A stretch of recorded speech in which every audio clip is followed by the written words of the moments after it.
السلام علیکم ناظرین، رضوی ایجوکیشن کی طرف سے آپ سب کو خوش آمدید۔ الحمدللہ رب العالمین والصلاة والسلام علی سید المرسلین، اما بعد فاعوذ باللہ من الشیطان الرجیم، بسم اللہ الرحمن الرحیم۔ آج کی میری یہ ویڈیو اسلام کے بنیادی عقائد کے حوالے سے ہے، جن کا جاننا ہر مسلمان کے لیے انتہائی ضروری ہے۔ اس ویڈیو میں آپ کو اسلام کے بنیادی عقائد کے حوالے سے بہت سارے سوالوں کے جوابات بھی ملیں گے، جن کا جاننا ہر مسلمان کے لیے ضروری ہے۔ تو آپ سب سے گزارش ہے کہ اس ویڈیو کو شروع سے لے کر آخر تک ضرور دیکھیں تاکہ آپ سب کے علم میں اضافہ ہو سکے۔ عقیدے کے لغوی معنی دل میں جمایا ہوا یقین، ایمان اور اعتقاد کے ہیں۔ عقیدے کی جمع عقائد ہے۔ مومن ہونے کے لیے جن باتوں کی دل سے تصدیق اور زبان سے اقرار ضروری ہے، ان کو اسلامی عقائد کہا جاتا ہے۔ عقائد کی اصلاح و درستگی کے بغیر اچھے سے اچھا عمل بھی اللہ تعالیٰ کی بارگاہ میں قبول نہیں ہے۔ دنیا کا مالک اللہ تبارک و تعالیٰ ہے۔ دنیا کی ہر چیز تبدیل ہوتی رہتی ہے اور کبھی نہ کبھی فنا ہو جائے گی۔ کسی نہ کسی وقت وہ پیدا ہوئی تو ضرور ان سب چیزوں کا کوئی پیدا کرنے والا اور ختم کرنے والا ہے۔ اس کا نام پاک اللہ ہے۔ وہ ہمیشہ سے ہے، ہمیشہ رہے گا۔ وہی تمام جہان کا بنانے والا ہے۔ آسمان، زمین، چاند، تارے، آدمی، جانور اور جتنی چیزیں ہیں، سب کو اسی نے پیدا کیا۔ وہی پالتا ہے، سب اسی کے محتاج ہیں۔ روزی دینا، زندہ کرنا، مارنا اسی کے اختیار میں ہے۔ وہ سب کا مالک ہے، جو چاہے کرے۔ اس کے حکم میں کوئی دم نہیں مار سکتا۔ وہ ہر کمال و خوبی کا جامع اور ہر عیب و نقصان اور برائی سے پاک ہے۔ وہ ظاہر اور چھپی چیز کو جانتا ہے۔ کوئی چیز اس کے علم سے باہر نہیں۔ جیسے اس کی ذات ہمیشہ سے ہے، اس کی تمام صفات خوبیاں بھی ہمیشہ سے ہیں۔ جہاں کی ہر چیز اس کی پیدا کی ہوئی ہے۔ ہم سب اس کے بندے ہیں۔ وہ ہم پر ہمارے ماں باپ سے زیادہ مہربان، رحم فرمانے والا، گناہ بخشنے والا اور توبہ قبول فرمانے والا ہے۔ اس کی پکڑ نہایت سخت ہے۔ بغیر اس کے چھوڑے کوئی بھی چھوٹ نہیں سکتا۔ عزت ذلت اس کے اختیار میں ہے۔ جسے چاہے عزت دے، جسے چاہے ذلیل کرے، جسے چاہے امیر کرے، جسے چاہے فقیر کرے۔ جو کچھ کرتا ہے حکمت ہے، انصاف ہے۔ مسلمانوں کو جنت عطا فرمائے گا، کافروں پر دوزخ میں عذاب کرے گا۔ اس کا ہر کام حکمت ہے۔ بندوں کی سمجھ میں آئے یا نہ آئے، اس کی نعمتیں، اس کے احسان بے انتہا ہیں۔ وہی اس کا مستحق ہے کہ اس کی عبادت کی جائے۔ اللہ کے سوا کوئی بھی عبادت کے لائق نہیں۔ نہ وہ کسی کا باپ ہے اور نہ کسی کا بیٹا، نہ ہی اس کی کوئی بیوی ہے، نہ رشتہ دار۔ اللہ تبارک و تعالیٰ سب سے بے نیاز ہے۔ اللہ تبارک و تعالی ہمیشہ سے ہے اور ہمیشہ رہے گا۔ دنیا کی تمام چیزیں جو ہیں وہ فنا ہونے والی ہیں۔ اللہ تبارک و تعالیٰ کی ذات پیدا نہیں ہوئی، نہ وہ فنا ہوگا۔ پیدا وہ چیز ہوتی ہے جو پہلے نہ ہو۔ اللہ تعالیٰ ہمیشہ سے ہے اور ہمیشہ رہے گا۔ سب کو وہی پیدا کرتا ہے، اس کو کسی نے پیدا نہیں کیا۔ وہی سب کو فنا کرتا ہے، اس کو کوئی فنا نہیں کر سکتا۔ اللہ تبارک و تعالیٰ کا کوئی شریک نہیں، سب اس کے بندے ہیں اور اس کے پیدا کیے ہوئے ہیں۔ وہ اکیلا تمام جہانوں کا پیدا کرنے والا ہے۔ اس کی بڑی قدرت ہے، کوئی ذرہ بغیر اس کے حکم کے ہل بھی نہیں سکتا۔ اب آپ کو نبوت کے حوالے سے جو عقیدہ ہے اس کے بارے میں بتایا جائے گا۔ نبوت کا بیان۔ اللہ تعالیٰ نے مخلوق کی ہدایت اور رہنمائی کے لیے جن پاک بندوں کو اپنے احکام پہنچانے کے واسطے بھیجا، ان کو نبی کہا جاتا ہے۔ انبیاء علیہ السلام وہ بشر ہیں جن کے پاس اللہ تعالیٰ کی طرف سے وحی آتی ہے۔ یہ وحی کبھی فرشتے کی معرفت آتی ہے، کبھی بے واسطہ۔ انبیاء علیہ السلام گناہوں سے پاک ہیں۔ ان کی عادتیں، خصلتیں نہایت پاکیزہ ہوتی ہیں۔ ان کا نام، نسب، جسم، قول، فعل، حرکات، سکنات سب سے اعلیٰ درجے کے اور نفرت انگیز باتوں سے پاک ہوتے ہیں۔ انہیں اللہ تعالیٰ عقل کامل عطا فرماتا ہے۔ دنیا کا بڑے سے بڑا عقل مند ان کے عقل کے کروڑویں درجے تک بھی نہیں پہنچ سکتا۔ انہیں اللہ تعالیٰ غیب پر مطلع فرماتا ہے۔ وہ رات دن اللہ تعالیٰ کی اطاعت و عبادت میں مشغول رہتے ہیں اور بندوں کو اللہ تعالیٰ کے حکم پہنچاتے ہیں اور اس کا راستہ دکھاتے ہیں۔ نبوت بہت بلند اور بڑا مرتبہ ہے، کوئی شخص عبادت وغیرہ سے حاصل نہیں کر سکتا، چاہے عمر بھر روزہ دار رہے، رات بھر سجدوں میں رویا کرے، تمام مال و دولت خدا کی راہ میں صدقہ کر دے، اپنے آپ بھی اس کے دین پر فدا ہو جائے، مگر اس سے نبوت نہیں پا سکتا۔ نبوت اللہ تبارک و تعالیٰ کا فضل ہے، جسے چاہے عطا فرمائے۔ نبی کی فرمانبرداری فرض ہے۔ انبیاء علیہ السلام تمام مخلوق سے افضل ہیں، ان کی تعظیم و توقیر فرض اور ان کی ادنا توہین یا تکذیب کفر ہے۔ آدمی جب تک ان سب کو نہ مانے مومن نہیں ہو سکتا۔ اللہ تعالیٰ کے دربار میں انبیاء علیہ السلام کی بہت عزت اور مرتبت ہے، وہ اللہ تعالیٰ کے پیارے ہیں۔ ان انبیاء علیہ السلام میں سے جو نئی شریعت لائے ان کو رسول کہتے ہیں۔ تمام انبیاء علیہ السلام اپنی قبروں میں زندہ ہیں جیسے دنیا میں تھے، ایک آن کے لیے ان پر موت آئی پھر زندہ ہو گئے۔ دنیا میں سب سے پہلے آنے والے نبی آدم علیہ السلام ہیں، جن سے پہلے آدمیوں کا سلسلہ نہ تھا۔ سب سے پہلے اللہ تعالیٰ نے انہیں اپنی قدرت کاملہ سے بے ماں باپ کے پیدا کیا، یعنی ماں باپ کے بغیر پیدا کیا اور اپنا خلیفہ بنایا اور علم اسما عنایت کیا۔ علم اسما سے مراد تمام چیزوں اور ان کے ناموں کا علم ہے۔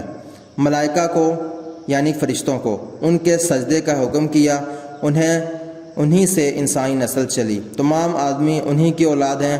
حضرت آدم علیہ السلام سے ہمارے آقا حضور سید عالم صلی اللہ تعالیٰ علیہ وآلہ وسلم تک اللہ تعالیٰ نے بہت نبی بھیجے۔ قرآن پاک میں جن کا ذکر ہے ان کے اسماء مبارک یہ ہیں: حضرت آدم علیہ السلام، حضرت نوح علیہ السلام، حضرت ابراہیم علیہ السلام، حضرت یوسف علیہ السلام، حضرت اسماعیل علیہ السلام، حضرت اسحاق علیہ السلام، حضرت یعقوب علیہ السلام، حضرت موسیٰ علیہ السلام، حضرت ہارون علیہ السلام، حضرت شعیب علیہ السلام، حضرت لوط علیہ السلام، حضرت ہود علیہ السلام، حضرت داؤد علیہ السلام، حضرت سلیمان علیہ السلام، حضرت ایوب علیہ السلام، حضرت زکریہ علیہ السلام، حضرت یحییٰ علیہ السلام، حضرت عیسیٰ علیہ السلام، حضرت الیاس علیہ السلام، حضرت یسیع علیہ السلام، حضرت یونس علیہ السلام، حضرت ادریس علیہ السلام، حضرت ذوالکفل علیہ السلام، حضرت صالح علیہ السلام، حضور سید المرسلین خاتم النبیین محمد رسول اللہ صلی اللہ تعالیٰ علیہ وآلہ وسلم، جن کے یہ میں نے ابھی نام لیے ہیں، یہ سارے کے سارے انبیاء کرام کا ذکر قرآن پاک میں موجود ہے۔ انبیاء علیہ السلام کے مرتبے کے رتبے، انبیاء علیہ السلام کے مراتب میں فرق ہے، یعنی کہ ان کے مرتبے اور درجوں میں فرق ہے۔ بعضوں کے رتبے بعضوں سے اعلیٰ ہیں۔ سب سے بڑا رتبہ ہمارے پیارے آقا حضرت محمد مصطفیٰ صلی اللہ تعالیٰ علیہ وآلہ وسلم کا ہے، جو تمام انبیاء علیہ السلام کے سردار ہیں۔ حضور صلی اللہ تعالیٰ علیہ وآلہ وسلم خاتم النبیین ہیں۔ اللہ تعالیٰ نے نبوت کا سلسلہ حضور صلی اللہ تعالیٰ علیہ وآلہ وسلم پر ختم فرما دیا۔ حضور صلی اللہ تعالیٰ علیہ وآلہ وسلم کے بعد کسی کو نبوت نہیں مل سکتی۔ جو شخص حضور صلی اللہ تعالیٰ علیہ وآلہ وسلم کے بعد کسی کو نبوت ملنا جائز سمجھے وہ کافر ہو جاتا ہے۔ تمام انبیاء علیہ السلام کو جو کمالات جدا جدا عنایت ہوئے وہ سب اللہ تعالیٰ نے حضور صلی اللہ تعالیٰ علیہ وآلہ وسلم کی ذات عالی میں جمع فرما دیے، اور حضور صلی اللہ تعالیٰ علیہ وآلہ وسلم کے خاص کمالات بہت زائد ہیں۔ حضور صلی اللہ تعالیٰ علیہ وآلہ وسلم اللہ تعالیٰ کے محبوب ہیں۔ خدا کی راہ انبیاء علیہ السلام ہی کے ذریعے ملتی ہے، اور انسان کی نجات کا دار و مدار انہی کی فرما برداری پر ہے۔ کیا اب سوال پیدا ہوتا ہے کہ کیا جن اور فرشتے بھی نبی ہوتے ہیں؟ نہیں، نبی صرف انسانوں میں سے ہوتے ہیں، اور ان میں سے بھی فقط مرد، کوئی عورت نبی نہیں۔ ایک اور سوال ہے، کیا غیر نبی کے پاس بھی وحی آتی ہے؟ وہی نبوت غیر نبی کے پاس نہیں آتی، جو اس کا قائل ہو وہ کافر ہے۔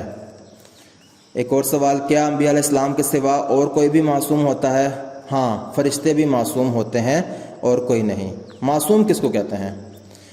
جو اللہ تعالیٰ کی حفاظت میں ہو اور اس وجہ سے اس کا گناہ کرنا ناممکن ہو، اسے معصوم کہا جاتا ہے۔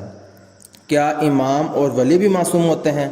اس کا جواب ہے کہ انبیاء اور فرشتوں علیہ السلام کے سوا معصوم کوئی بھی نہیں ہوتا۔ اولیاء کو اللہ تعالیٰ اپنے کرم سے گناہوں سے بچاتا ہے، مگر معصوم صرف انبیاء اور فرشتے ہی ہیں۔ آگے ایک سوال ہے، فرشتوں نے حضرت آدم علیہ السلام کو کیسا سجدہ کیا تھا؟ آپ نے سنا ہوگا کہ فرشتوں کو اللہ تعالیٰ نے حکم دیا تھا کہ حضرت آدم علیہ السلام کو سجدہ کرو، تو وہ کیسا سجدہ تھا؟ یہ سجدہ تعظیمی تھا جو خدا کے حکم سے ملائکہ نے کیا، اور سجدہ تعظیمی پہلی شریعتوں میں جائز تھا، ہماری شریعت میں جائز نہیں، اور سجدہ عبادت پہلی شریعتوں میں بھی خدا کے سوا کسی اور کے لیے جائز نہیں ہوا، یعنی کہ سجدہ تعظیمی اور سجدہ عبادت میں فرق ہے، اور جو فرشتوں نے حضرت آدم علیہ السلام کو سجدہ کیا تھا وہ سجدہ تعظیمی تھا۔ اب آپ کو بتاتا ہوں معجزات کے حوالے سے کہ معجزات کیا ہوتے ہیں۔ معجزات وہ عجیب و غریب کام جو عادتاً ناممکن ہوں، جیسے مردوں کو زندہ کرنا، اشارے سے چاند کے 2 ٹکڑے کر دینا، انگلیوں سے چشمے جاری کرنا، ایسی باتیں اگر نبوت کا دعویٰ کرنے والے سے اس کی تائید میں ظاہر ہوں ان کو معجزہ کہتے ہیں۔ معجزات انبیاء علیہ السلام سے بہت ظاہر ہوتے رہتے ہیں اور یہ ان کی نبوت کی دلیل ہے۔ معجزات دیکھ کر آدمی کا دل نبی پاک کی سچائی کا یقین کر لیتا ہے، جس کے ہاتھ سے قدرت کی ایسی نشانیاں ظاہر ہوتی ہیں جن کے مقابل سب لوگ عاجز و حیران ہیں۔ ضرور وہ خدا کا بھیجا ہوا ہے، چاہے ضدی دشمن نہ مانے مگر دل یقین کر ہی لیتا ہے اور عقل والے ایمان لے آتے ہیں۔ کوئی جھوٹا نبوت کا دعویٰ کر کے معجزہ ہرگز نہیں دکھا سکتا، قدرت اس کی تائید نہیں فرماتی۔ ہمارے حضور سید الانبیاء صلی اللہ تعالیٰ علیہ وآلہ وسلم کے معجزات بہت زیادہ ہیں، ان میں سے معراج شریف بہت مشہور معجزہ ہے۔ حضور صلی اللہ تعالیٰ علیہ وسلم رات کے تھوڑے سے حصے میں مکہ معظمہ سے بیت المقدس تشریف لے گئے، وہاں انبیاء علیہ السلام کی امامت فرمائی، بیت المقدس سے آسمانوں پر تشریف لے گئے، اللہ تعالیٰ کے قرب کا وہ مرتبہ پایا کہ کبھی کسی انسان یا فرشتے، نبی یا رسول نے نہ پایا تھا۔ خداوند عالم کا جمال پاک اپنی مبارک آنکھوں سے دیکھا، کلام الہی سنا، آسمان و زمین کے تمام ملک ملاحظہ فرمائے، جنتوں کی سیر کی، دوزخ کا معائنہ کیا، مکہ معظمہ سے بیت المقدس تک راہ میں جو قافلے ملے تھے صبح ان کے حالات بیان فرما دیے۔ اب اس کے بعد قرآن پاک کے حوالے سے میں آپ کو بتاتا چلوں کہ قرآن شریف جو ہے اس کے بارے میں آپ کو سوال جو بتاؤں گا، اور قرآن شریف کے حوالے سے کیا عقیدہ ہونا چاہیے ایک مسلمان کا، وہ آپ کو بتاؤں گا۔ قرآن شریف کا بیان، قرآن پاک اللہ تعالیٰ کا کلام ہے، اس نے اپنے بندوں کی رہنمائی کے لیے اتارا، اس میں سارے علم ہیں اور وہ بے مثل کتاب ہے، ویسی کوئی دوسرا نہیں بنا سکتا، چاہے تمام دنیا کے لوگ مل جائیں مگر ایسی کتاب نہیں بنا سکتے۔ اللہ تعالیٰ نے یہ کتاب اپنے پیارے نبی حضور محمد صلی اللہ تعالیٰ علیہ وآلہ وسلم پر اتاری، جیسے اس سے پہلے توریت، زبور، انجیل، قرآن مجید، انجیل یہ کتابیں نازل ہو چکی مختلف انبیاء کرام پر، اسی طرح اللہ تعالیٰ نے قرآن پاک بھی اتارا۔ وہ سب کتابیں برحق ہیں، ہمارا ان سب پر ایمان ہے، مگر پہلے زمانے کے شریر لوگوں نے اگلی کتابوں کو بدل ڈالا، وہ اصلی نہیں ملتی۔ قرآن شریف کا اللہ تعالیٰ خود نگہبان ہے، اس لیے وہ جیسا اترا ویسا ہی ہے اور ہمیشہ ویسا ہی رہے گا، سارا زمانہ چاہے تو بھی اس میں ایک حرف کا فرق نہیں آ سکتا۔ تو اس سے ہمیں کیا باتیں پتہ چلی کہ قرآن پاک جو ہے وہ اللہ تعالیٰ نے اپنے پیارے حبیب صلی اللہ تعالیٰ علیہ وآلہ وسلم پر نازل فرمایا، جو کہ اللہ تعالیٰ کی آخری کتاب ہے، جو اللہ تعالیٰ کے آخری رسول حضرت محمد مصطفیٰ صلی اللہ تعالیٰ علیہ وآلہ وسلم پر نازل ہوئی۔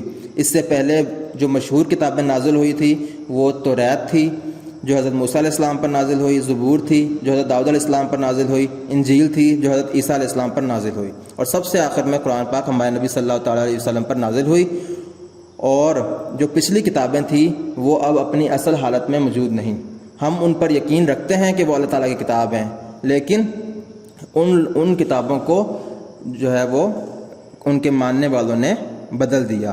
عیسائیوں نے اور یہودیوں نے ان کتابوں میں اپنی مرضی سے گھٹا بڑھا کر کچھ کا کچھ کر دیا، اور قرآن پاک اللہ تعالیٰ کی آخری کتاب ہے جو حرف بحرف بالکل صحیح ہے، اس میں کسی قسم کی تبدیلی نہیں ہوئی۔ قرآن شریف جو ہے وہ اللہ تبارک و تعالیٰ نے اس کے اندر سب کا سب علم رکھا ہے، اور قرآن پاک ہی تمام جہانوں کے لیے اللہ تبارک و تعالیٰ کی طرف سے ہدایت ہے جو اس نے اپنے آخری نبی صلی اللہ تعالیٰ علیہ وآلہ وسلم پر اتارا۔ ملائکہ کا بیان۔ اب آپ کو فرشتوں کے بارے میں عقائد کے حوالے سے بتاؤں گا کہ فرشتے کون ہیں، تو اس بارے میں آپ کو بتاتا چلوں۔ فرشتے اللہ کے ایماندار عزت والے بندے ہیں جو اس کی نافرمانی کبھی نہیں کرتے، ہر قسم کے گناہ سے معصوم ہیں، ان کے جسم نورانی ہے اور وہ نہ کچھ کھاتے ہیں نہ پیتے ہیں، ہر وقت اللہ تعالیٰ کی عبادت میں ہیں۔ اللہ تعالیٰ نے انہیں یہ قدرت دی ہے کہ وہ جو شکل چاہیں اختیار کریں، وہ جداگانہ کاموں پر مقرر ہیں، بعض جنت پر، بعض دوزخ پر، بعض آدمیوں کے عمل لکھنے پر، بعض روزی پہنچانے پر، بعض پانی برسانے پر، بعض ماں کے پیٹ میں بچے کی صورت بنانے پر، بعض آدمیوں کی حفاظت پر، بعض روح قبض کرنے پر، بعض قبر میں سوال کرنے پر، بعض عذاب پر، بعض رسول علیہ السلام کے دربار میں مسلمانوں کے درود و سلام پہنچانے پر، بعض انبیاء علیہ السلام کے پاس وحی لانے پر۔ ملائکہ کو اللہ تعالیٰ نے بڑی قوت عطا فرمائی ہے، وہ ایسے کام کر سکتے ہیں جسے لاکھوں آدمی مل کر بھی نہیں کر سکتے۔ ان میں 4 فرشتے بہت عظمت رکھتے ہیں، حضرت جبرائیل علیہ السلام، حضرت میکائیل علیہ السلام، حضرت اسرافیل علیہ السلام، حضرت عزرائیل علیہ السلام۔ تو اب فرشتوں کے متعلق سوال جو میں آپ کو بتاتا چلوں کہ کیا فرشتے دیکھنے میں آتے ہیں، تو اس کا جواب یہ ہے کہ فرشتے ہمیں دیکھنے میں نظر نہیں آتے، مگر جنہیں اللہ تعالیٰ چاہتا ہے وہ فرشتوں کو دیکھتے ہیں۔ انبیاء علیہ السلام انہیں ملاحظہ فرماتے ہیں، ان سے کلام ہوتا ہے، قبروں میں مردے بھی فرشتوں کو دیکھتے ہیں، اور بھی جسے اللہ تعالیٰ چاہے دیکھ سکتا ہے۔ ہر آدمی کے ساتھ کیا ایک ہی فرشتہ ہوتا ہے جو اس کا عمل لکھتا ہے؟ اس کا جواب یہ ہے کہ نیکی اور بدی کے لکھنے والے علیحدہ علیحدہ فرشتے ہیں، اور رات کے علیحدہ اور دن کے علیحدہ ہیں۔ تو فرشتے جو ہے وہ تعداد میں بہت بہت بہت زیادہ ہیں۔ تو 4 مشہور فرشتے جن کا نام آپ نے سن چکا ہے، ان سب جو ہے میں آپ کو بتاتا چلوں کہ حضرت جبرائیل علیہ السلام ان کا کام کیا ہے کہ پیغمبروں پر وہ وحی لاتے ہیں، حضرت میکائیل علیہ السلام وہ بارش برساتے ہیں، حضرت اسرافیل علیہ السلام قیامت کے روز سور پھونکیں گے، اور حضرت عزرائیل علیہ السلام وہ لوگوں کی روح قبض کرتے ہیں۔ اب آگے تقدیر کے حوالے سے میں آپ کو بتاتا چلوں تقدیر کیا ہے۔ تقدیر جو ہے وہ دنیا میں جو کچھ ہوتا ہے اور بندے جو کچھ کرتے ہیں، نیکی بدی، وہ سب اللہ تعالیٰ کے علم ازلی کے مطابق ہوتا ہے۔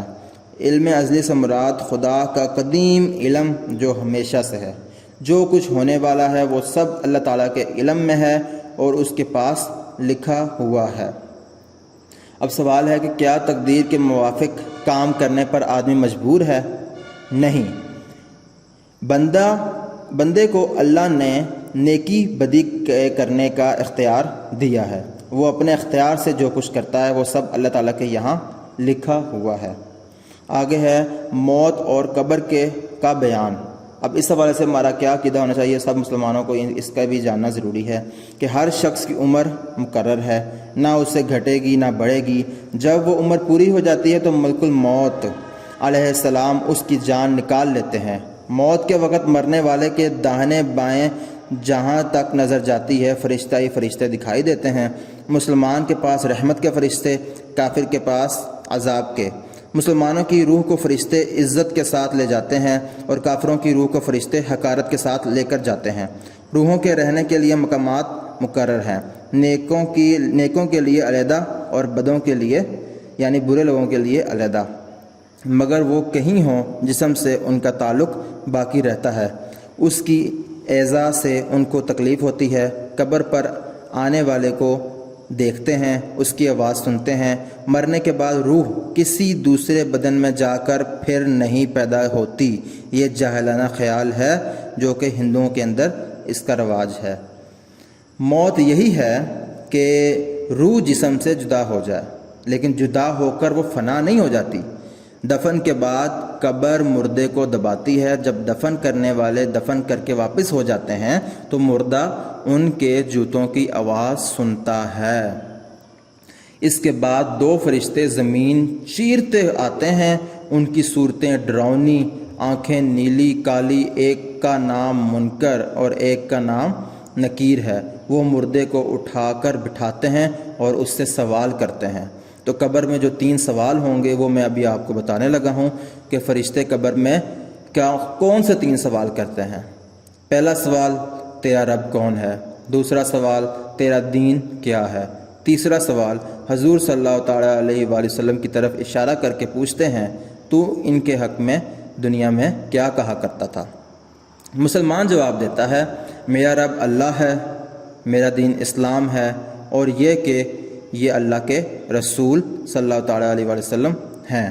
اور مسلمان جو ہے وہ گواہی دیتا ہے کیا اشہد اللہ الہ الا اللہ وحدہ لا شریک لہ واشہد ان محمدا عبدہ ورسولہ، یعنی کہ میں گواہی دیتا ہوں کہ اللہ تعالیٰ کے سوا کوئی عبادت کے لائق نہیں، وہ اکیلا ہے، اس کا کوئی شریک نہیں، اور گواہی دیتا ہوں کہ محمد صلی اللہ تعالیٰ علیہ وآلہ وسلم اس کے بندے اور رسول ہیں۔ فرشتے کہتے ہیں ہم جانتے تھے کہ تو یہی جواب دے گا۔ پھر اس کی قبر فراخ اور روشن کر دی جاتی ہے۔ آسمان سے ایک منادی ندا کرتا ہے میرے بندے نے سچ کہا، اس کے لیے جنتی فرش بچھاؤ، جنتی لباس پہناؤ، جنت کے دروازے کھولو۔ دروازے جنت کے کھول دیے جاتے ہیں جس سے جنت کی ہوا اور خوشبو آتی رہتی ہے، اور فرشتے اس سے کہتے ہیں کہ اب تو آرام کر۔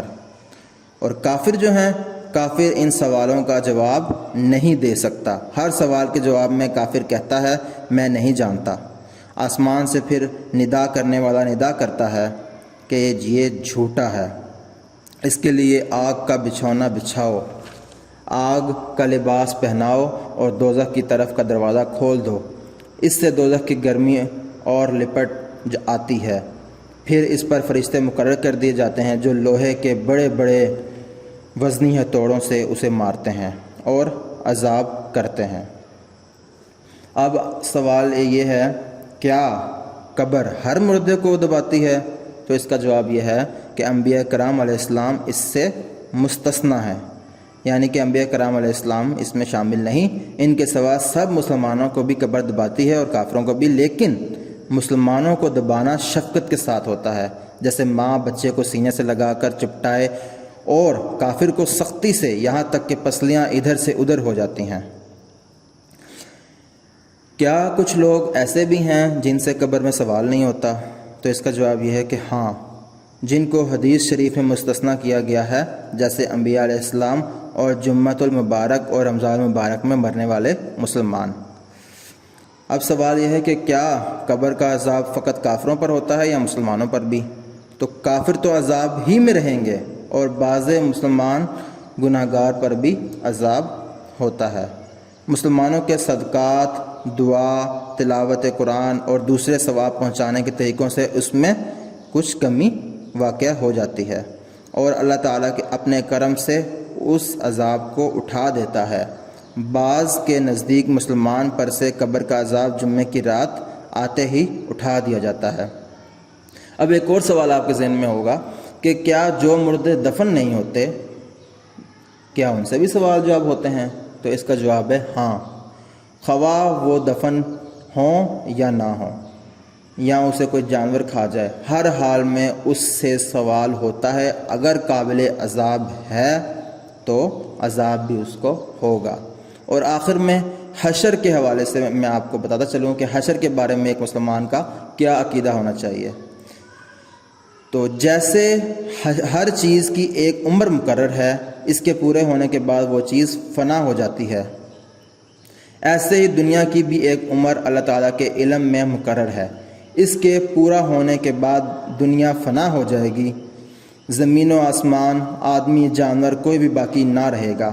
اس کو قیامت کہتے ہیں۔ جیسے آدمی کے مرنے سے پہلے بیماری کی شدت، موت کے سکرات یعنی کہ جان کنی کی تکالیف، نزع یعنی کہ دم ٹوٹنا کی حالتیں ظاہر ہوتی ہیں، ایسے ہی قیامت سے پہلے کی علامات ہیں۔ تو قیامت کی نشانیوں کے حوالے سے انشاءاللہ میں آپ کو اگلی ویڈیو میں تفصیل سے بتاؤں گا۔ امید کرتا ہوں کہ اسلام کے بنیادی حقائق کے حوالے سے یہ ویڈیو آپ کو پسند آئی ہوگی اور آپ نے بہت کچھ اس ویڈیو سے سیکھا ہوگا اور جانا ہوگا۔ تو تمام حضرات سے گزارش ہے کہ اپنے دوستوں سب کے ساتھ اس ویڈیو کو زیادہ سے زیادہ شیئر کریں، تاکہ ہم سب کو اس فرض علوم کے بارے میں علم ہو اور ہم سب جو ہے وہ اسلام کے بنیادی عقائد اچھے سے جان سکیں اور ہمیں ان سب چیزوں کا علم ہو۔ شکریہ۔ امید کرتا ہوں یہ ویڈیو آپ کو پسند آئی ہوگی۔ مزید انفارمیٹیو ویڈیوز کے لیے ہمارا YouTube channel Rizvi education subscribe کریں اور بیل آئیکن پر کلک کریں، اور اس ویڈیو کو زیادہ سے زیادہ لائک، کمنٹ اور شیئر کریں، اور ہمیں سوشل میڈیا پر فالو کریں۔ شکریہ۔